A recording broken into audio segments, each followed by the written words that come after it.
السلام علیکم. بسم اللہ الرحمن الرحیم. لیکچر نمبر 5 چیپٹر نمبر 1 کے ساتھ حاضر ہوں. جیسا کہ ہم نے چیپٹر نمبر 1 میں سب سے پہلے پڑھا قیام پاکستان، اسٹیبلشمنٹ آف پاکستان، اور اس میں ہم نے دیکھا کہ نظریہ کسے کہتے ہیں. نظریہ پاکستان، اسلامی نظریہ، دو قومی نظریہ. اصل میں اسلام ہی دو قومی نظریہ ہے، وہی اسلامی نظریہ پاکستان بنا. اور اسلام اور دو قومی نظریہ اسلام پر مبنی ہے، لہذا اس کے ہم نے اجزائے ترکیبی دیکھے. ہم نے دیکھا کہ قائد اعظم علامہ اقبال کے ارشادات دیکھے، وہ سب پڑھے، آپ کو سمجھانے کی کوشش کی. نظریہ پاکستان، نظریہ اسلامی نظریہ مملکت، دو قومی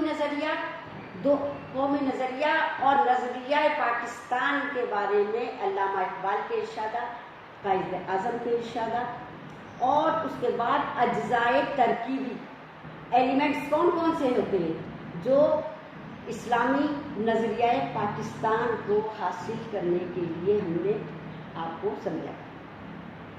اجزائے ترکیبی: بنیادی عقائد، توحید، رسالت، آخرت پر ایمان، الہامی کتابوں پر ایمان، فرشتوں پر ایمان. یہی وہ رہنما اصول ہیں جن پر ایک مسلمان قائم ہو کر اپنی انفرادی اور اجتماعی زندگی کو گزارتا ہے، اور اس کو گزارنے کے لیے علیحدہ مملکت کا قیام ضروری ہوتا ہے. پاکستان کا قیام، پاکستانی کوئی مملکت علیحدہ حاصل کرنے کا یہ مقصد نہیں تھا کہ ہندو اور انگریز ان سے ہمیں علیحدہ ہونا تھا، بلکہ یہ تمام اسلامی اصول آزادی کے ساتھ ہم اپنی ریاست میں استعمال کر سکیں، ان کے مطابق زندگی گزار سکیں. اس لیے ہمیں علیحدہ ملک کی ضرورت پیش آئی تھی. اجزائے ترکیبی میں اب ہمارے پاس بنیادی عقائد کے ساتھ ساتھ ہمارے پاس وہ کون سی چیزیں تھیں جس سے ایک مملکت کو اسلامی مملکت یا رہنما اصول کے تحت اسلامی مملکت کو زندگی گزاری جا سکے. تو اس میں سب سے پہلے آ جاتا ہے ہمارا جو ہم پڑھ چکے ہیں، اسلامی اصولوں پر مبنی معاشرہ، عدل و مساوات، اخوت اور بھائی چارگی، یکساں عدالتی نظام. یہ تمام اسلامی ریاست کے ایلیمنٹس ہیں جن پر ہم کاربند ہو کے اپنے ملک میں، اسلامی ملک میں آزادی سے زندگی گزار سکتے ہیں. اسی کے ساتھ ساتھ ہم نے آپ کو یہ بھی بتایا کہ بر صغیر میں وہ لوگ جنہوں نے جد و جہد کی، قربانیاں دیں اور کس طرح سے اس ملک کو حاصل کیا، ان کا تذکرہ بھی کیا گیا. تھوڑا سا دوبارہ میں بتاتی ہوں آپ کو. جد و جہد آزادی میں وہ لوگ جنہوں نے بہت قربانیاں دی، جنہوں نے قربانیاں دے کر اس ملک کو حاصل کیا، ان کا تذکرہ لازمی ہے. بر صغیر ایک چھوٹا بر اعظم تھا، ہر قوم آباد تھی، بدھ مت بھی تھے، عیسائی بھی تھے، پادری بھی تھے. اس میں مسلمان اور انگریز اور ہندو، مسلمان اور ہندو دو بڑی قومیں تھیں. اصل میں مسئلہ یہ تھا کہ ہمارے رسم و رواج ان سے نہیں ملتے تھے، رہن سہن نہیں ملتا تھا، ہمارے اسلامی طور طریقے دوسرے تھے. اس وجہ سے ہم نے اپنی ایک علیحدہ ریاست قائم کرنے کے لیے مطالبہ کیا تھا. بر صغیر اس دور میں اس وقت ایک سونے کی چڑیا مانا جاتا تھا. مختلف لوگوں نے یہاں پر حکومت کی، جیسے خلجی خاندان، تغلق خاندان، خاندان غلامہ اور مغلیہ سلطنت. پھر مغلیہ خاندان، مغلیہ دور شروع ہو جاتا ہے. 1703 میں جب انگریز بر صغیر میں داخل ہوئے تھے، بر صغیر سے انگریزوں کو نکالنے کی بہت کوشش کی گئی. علی وردی خان نے سب سے پہلے فورٹ ولیم سے ان کو نکالا. لیکن جب یہ مختلف دور آتے گئے اور مغلیہ سلطنت کا دور شروع ہوا، اس وقت تک انگریز اپنے قدم جما چکے تھے. انگریز تجارت کی غرض سے آئے تھے، اور یہاں پر مغلیہ سلطنت میں اس وقت جنگ چل رہی تھی شہزادوں کی، آپس میں تخت نشینی کی اندرونی جنگ چل رہی تھی. لہذا انگریزوں نے اس سے فائدہ اٹھایا اور اپنے قدم مضبوط کر لیے، اور ان کی حکومت جو تھی وہ کمزور ہوتی چلی گئی. اس وقت یہ ہوتا تھا کہ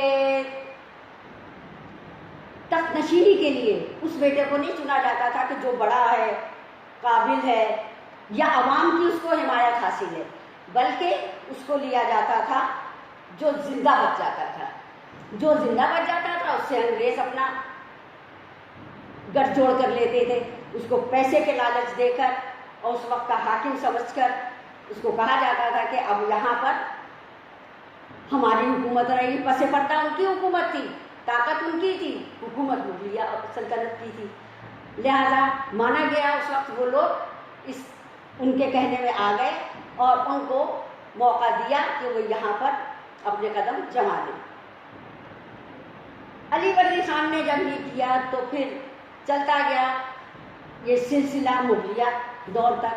ٹیپو سلطان، سراج الدولہ، ٹیپو سلطان، ان سب کا دور آتا ہے، جیسے کہ میں پہلے بھی بتا چکی ہوں. لاسٹ میں آ کر 1857 کی جنگ آزادی یا 1857 کی وار آ جاتی ہے. تو جیسے ہی 1782 شروع ہوتا ہے ٹیپو سلطان حکمران بنتے ہیں. اس وقت چھوٹی چھوٹی جگہ 1783 سے شروع ہوئی اور 1784 تک ٹیپو سلطان نے جنگیں لڑی اور اتنی بری طرح شکست دی انگریزوں کو کہ ان کو وہاں سے نکلنا پڑا. لیکن 1892 میں ٹیپو سلطان نے انگریزوں کے ساتھ کچھ صلح کری، آپس میں دوستی کی، کیونکہ اس وقت کا تقاضا تھا. کچھ عمرہ، کچھ فوجی ان کے خلاف ہو گئے تھے اور وہ چاہتے تھے کہ ان کو ختم کر دیا جائے، جو اندرونی طور سے یہ سیاست چل رہی تھی. لہذا انہوں نے ان کے ساتھ دوستی کی تاکہ مسلمانوں کی آزادی کے لیے یہ بھی ایک راستہ اختیار کیا گیا تھا. 1782 میں 1792 میں جب ایک اور جنگ ہوئی، اسی طرح سے جنگ چلتی رہی انگریزوں کے ساتھ، اور 1999 میں سرنگا پٹم کے علاقے جگہ پر ٹیپو سلطان کو شہید کر دیا گیا، جیسا کہ سراج الدولہ کو مرشد آباد میں کر دیا گیا تھا. ان کا بھی یہی سیاسی طور سے اندرونی لوگوں نے کچھ مخالفت کی تھی جس کی وجہ سے انہیں قتل کیا گیا، ان کو شہید کر دیا گیا وہاں پر پھر، اور اسی طرح سے ان کی بھی شہادت ہو گئی. اب 1857 میں انگریزوں کے لیے راستہ صاف ہو گیا، رکاوٹیں ختم ہو گئیں اور انہوں نے بھرپور انداز میں بر صغیر پر اپنی حکومت جما دی. بر صغیر کی یہ جنگ 1857 یا 1857 کی جنگ آزادی کہلاتی ہے، یا غدر کا نام بھی اسے دیا گیا ہے. یہ جنگ سب نے اپنے اپنے طور سے لڑی، ہندوؤں نے بھی، مسلمانوں نے بھی، سکھوں نے بھی، یہ سب اپنی جنگ لڑ رہے تھے. کس لیے؟ انگریزوں کو نکالنے کے لیے. لیکن اس وقت مسلمانوں کے پاس، کیونکہ وہ دور گزر چکا تھا جس میں مغلیہ سلطنت انگریزوں سے پیچھے ہو گئی تھی، عیش پرستی، تخت نشینی، اندرونی باہمی اختلافات کی وجہ سے. لہذا کیا ہوا کہ یہ جنگ جو ہوئی اس میں انگریزوں نے تو جدید ہتھیاروں سے جنگ لڑی، لیکن مسلمانوں کے پاس نہ تعلیم اور مسلمانوں کے پاس کوئی ایسے جدید ہتھیار نہیں تھے جس سے وہ اس جنگ کو جیت پاتے. لہذا جیت ہو گئی انگریزوں کی اور ہندوؤں کے ساتھ انہوں نے گٹھ جوڑ کر لیا. 1857 کی جنگ آزادی کے بعد مسلمانوں نے بہت ہی ذلت آمیز دور گزارا، لیکن اللہ تعالیٰ نے مسلمانوں کا ہمیشہ سے ساتھ دیا اور اس وقت ایسے رہنما پیدا کیے، جلیل القدر رہنما پیدا کیے، جنہوں نے آ کر دوبارہ سے ہماری نشاط الثانیہ، نشاط کہتے ہیں کچھ بھی، ثانیہ کہتے ہیں دوسرا، گرنے کے بعد اٹھنا دوبارہ، انہوں نے نشاط الثانیہ کے لیے کوشش کی، جس میں نام آتا ہے سید احمد بریلوی شہید۔ انہوں نے مذہبی طور سے مسلمانوں کے لیے ایک موومنٹ چلائی جسے سید احمد شہید تحریک کہا جاتا ہے، مسلمانوں کو دوبارہ سے قرآن و سنت کی طرف راغب کیا اور فرمایا کہ مسلمان اپنی اسلامی تعلیم اور قرآن سے دور ہو گئے، اسی وجہ سے ان کو یہ دور دیکھنا پڑا۔ دوسرا نام بھی نام ہے سید احمد خان، جنہیں خطاب دیا گیا سر سید احمد خان۔ آپ جدید قومیت کا تصور رکھتے تھے، آپ نے جدید تعلیم کی طرف رغبت دلائی۔ آپ نے دیکھا کہ مسلمان انگریزی زبان سے نہیں واقف تھے اور اس وقت انگریزوں کی حکومت تھی۔ جب انگریزوں کی حکومت تھی تو آپ کا کہنا تھا کہ مسلمان جب کہیں ہوتا ہے اپنے آقا کا غلام ہوتا ہے، ہم انگریز کے غلام ہیں، تو ہمیں اس وقت وہ زبان سیکھنا ضروری ہے۔ جیسا کہ قائد اعظم پہنتے تھے انگریزی سوٹ، بولتے تھے انگریزی زبان، بات کرتے تھے اسلام کی، بات کرتے تھے قرآن و سنت کی۔ اب دونوں کا مقصد ایک ہی تھا، انداز الگ تھے۔ سید احمد خان بریلوی وہ قرآن و سنت کی طرف لے جا رہے تھے اور وہ بھی مسلمانوں کو راہ راست پر لا رہے تھے۔ سر سید احمد خان جدید دور کے حامی تھے۔